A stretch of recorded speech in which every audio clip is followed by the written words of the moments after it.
While most people were watching elections, wars, and stock markets, governments around the world were quietly making some of the biggest bets of the century on concrete, steel, electricity, and infrastructure. Across the planet, bridges rose over rivers nobody could cross, dams powered cities that kept going dark, and tunnels were carved under cities that are still very much alive above ground. No headlines, no trending hashtags, just thousands of engineers solving problems most of us never even knew existed. Today, we're going to look at a few of these projects. What broke before they were built, who fought to stop them, what changed the moment they finally opened. Let's start with the one that almost didn't happen at all. A project that nearly collapsed before a single pile was driven into the riverbed. The Padma River isn't just wide. During monsoon season, it can stretch for kilometers, with currents strong enough to reshape the riverbed almost daily.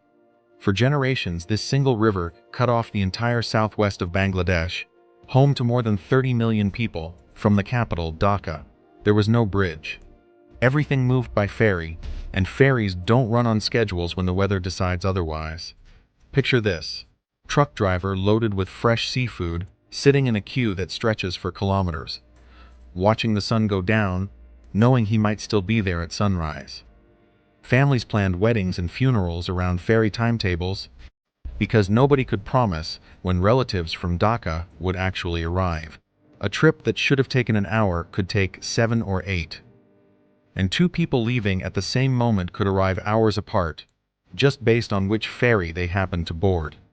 That unpredictability didn't just inconvenience travelers, it strangled an entire region's economy.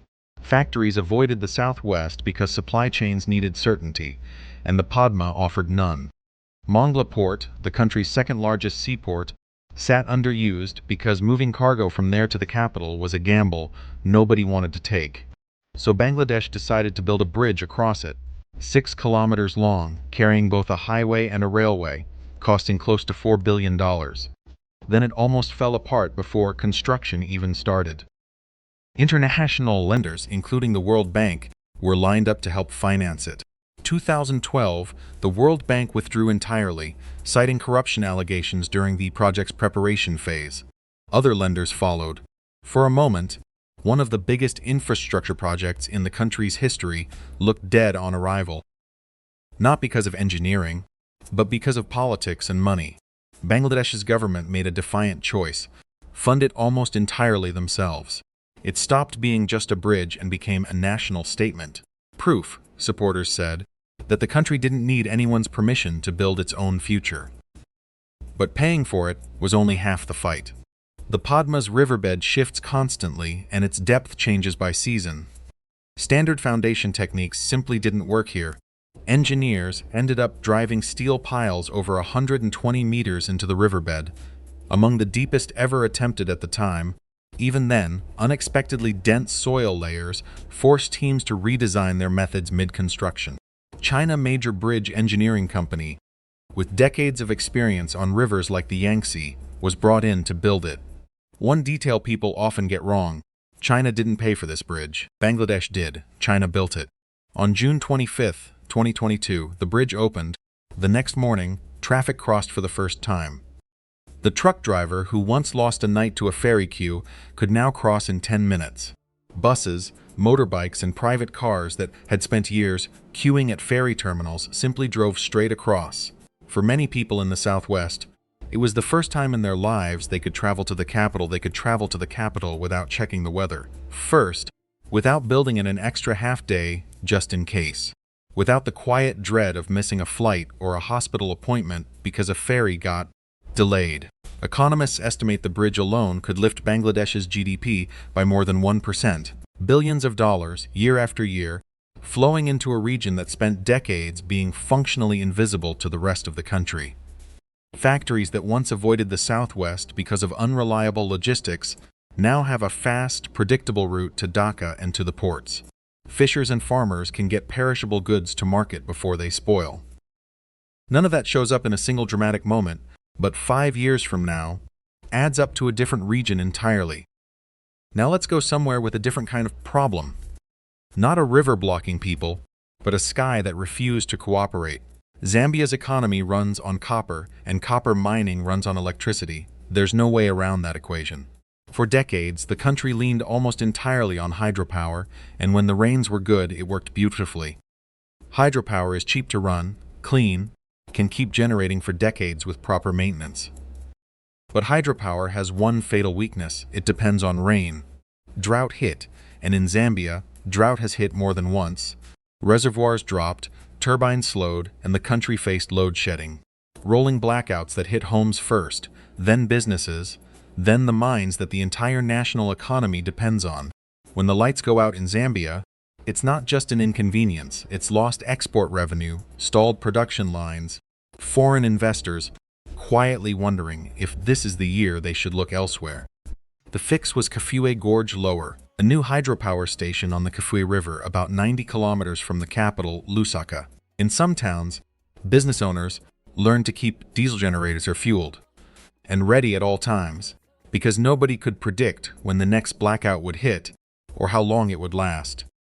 5 generating units adding up to 750 megawatts, enough to support entire industrial regions and mining operations at once, easing the pressure that had been building on the grid for years. Construction began around 2015. Like every dam project, engineers faced the same impossible task. You can't pause a river while you build around it. Work happened in stages. The first unit came online in 2021, and by 2023, the final unit brought the plant to full capacity, finishing what had been nearly a decade of work. The project was built by Sinohydro, part of Power China, financed through Chinese lenders alongside Zambia's state utility, at a cost of roughly $2 billion. Its impact reaches beyond Zambia's borders. The country sits inside the Southern African Power Pool, a regional system where countries trade electricity depending on who has surplus and who's short.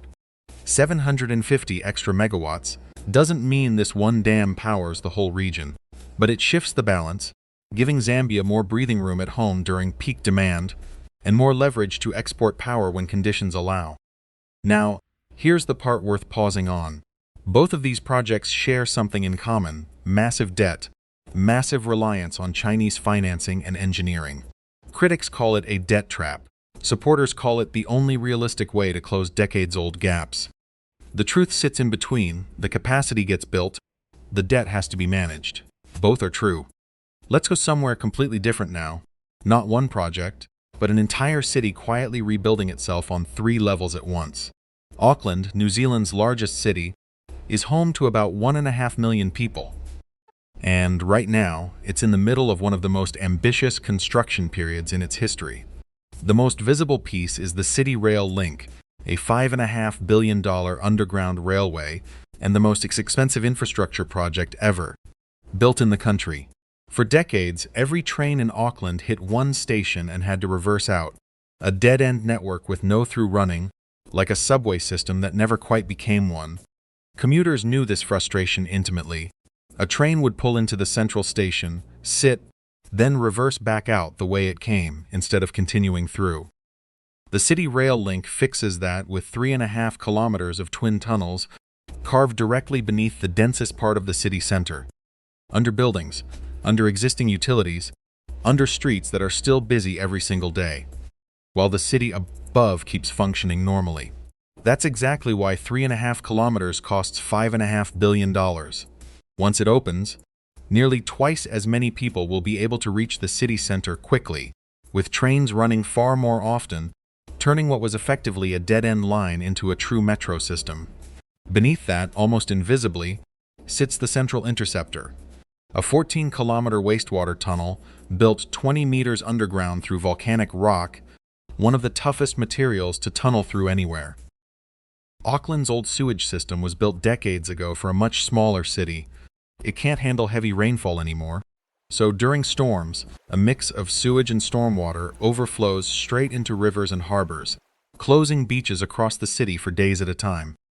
The Interceptor solves this not by patching the old pipes, but by building an entirely new system underneath them, one that acts as a giant underground storage and transport tunnel during extreme rainfall, holding the overflow until the system can handle it. You'll never see it. There's no ribbon-cutting moment, no dramatic before and after photo. But after the next big storm, you'll notice the beaches stay open. And for the people who live near them, quiet absence of a problem is the entire point.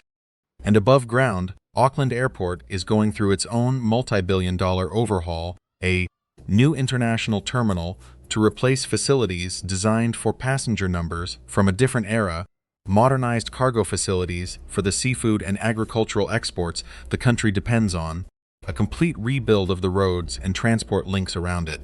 Every single day, hundreds of planes land and take off while construction crews work just meters away, building around live runways and full terminals. It's a bit like renovating an entire house while the family inside refuses to move out. Walls come down, new rooms get added, but daily life keeps going as if nothing's happening. The catch is that all of this has to happen without anyone missing their flight.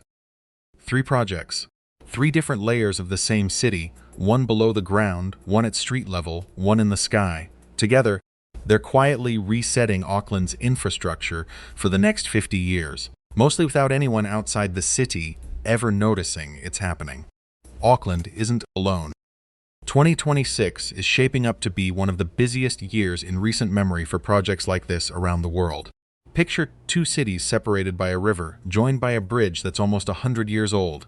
Narrow, congested, built for a world before modern freight trucks existed. That's Detroit and Windsor today. Picture 2 towers rising on either side of that same river, each one curved and leaning inward, deliberately shaped to look like a hockey stick mid-swing, a tribute to Gordie Howe, one of the sport's most legendary players. That's the Gordie Howe International Bridge. 2.5 kilometers long, about to become North America's longest cable-stayed bridge, after construction that began back in 2018 and slipped from 2024 to 2025, now finally toward early 2026. When it opens, an entire generation of cross-border truck drivers will switch from a bridge their grandparents used to one built for the next 100 years. Now picture a river that crosses an entire continent, the Nile, flowing from the highlands of Ethiopia all the way down through Sudan and Egypt, supporting hundreds of millions of people along the way. Now picture a wall of concrete and steel stretched across part of that river, holding back enough water to fill a reservoir the size of a small sea. That's the Grand Ethiopian Renaissance Dam, already Africa's largest, moving toward full operation across all 13 turbines in 2026, with the potential to generate over 15 terawatt-hours of electricity a year. For Ethiopia, it's a symbol of energy independence and an export opportunity. For Egypt and Sudan downstream, every meter of water held back upstream is a source of genuine anxiety. The dam isn't just generating electricity, it's quietly redrawing the balance of power between 3 nations that share the same river. Now, picture standing on a boat in the middle of the North Sea, with nothing around you but gray water. And then, rising out of that water in every direction, hundreds of turbines taller than skyscrapers, their blades slowly turning, stretching toward the horizon further than you can see. That's the Dogger Bank Wind Farm, on track to become the largest offshore wind project on the planet. 8.1 gigawatts of capacity across 377 turbines installed using specialized ships with cranes that lift components the size of buildings. Some of these turbines are already feeding power into homes across Britain, even as construction continues all around them, a power plant being built and switched on at the same time, piece by piece. And finally, picture 2 control rooms, one in Bangladesh, one in Turkey, both lighting up for the first time in 2026 as their country's first ever nuclear reactors begin operating. Both use the same Russian-designed reactor technology, but at very different scales. 2 reactors for Bangladesh's Rupur plant, and eventually 4 for Turkey's Akuyu plant, expected to supply around 10% of the country's entire electricity needs. For both nations, this isn't just about kilowatts. It's the moment they join a club of countries that can generate nuclear power at all, a threshold that, once crossed, can never really be uncrossed. So what connects a bridge in Bangladesh, a dam in Zambia, entire city rebuilding itself in New Zealand, and a wave of megaprojects landing worldwide in a single year? It's not coincidence, it's a pattern. Real bottlenecks build up quietly for decades, ignored until they become impossible to ignore any longer. Then a decision gets made despite the risk, the debt, or the politics. Sometimes a country bets on a foreign partner. Sometimes it bets on itself. Sometimes, like Bangladesh, it does both at different stages of the same project. Engineers spend years fighting problems nobody outside ever hears about. Shifting riverbeds, volcanic rock, rivers that won't pause for construction. Then, almost overnight, a switch flips, and life changes permanently for millions of people who may never even learn the names of the engineers who made it possible. So here's the thought to leave you with. The next time you cross a bridge, switch on a light, board a train, or simply notice the beach is open after a storm, remember that years earlier, in a place you've probably never thought about, thousands of people were quietly solving a problem you never even knew existed.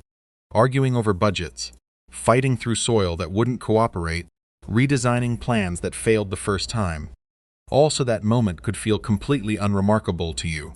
That's not a small thing. That's the entire point of infrastructure. When it works, it disappears. Which of these projects do you think matters most? And is there one you want a full deep dive on? Tell us in the comments. We'll build the next video around it.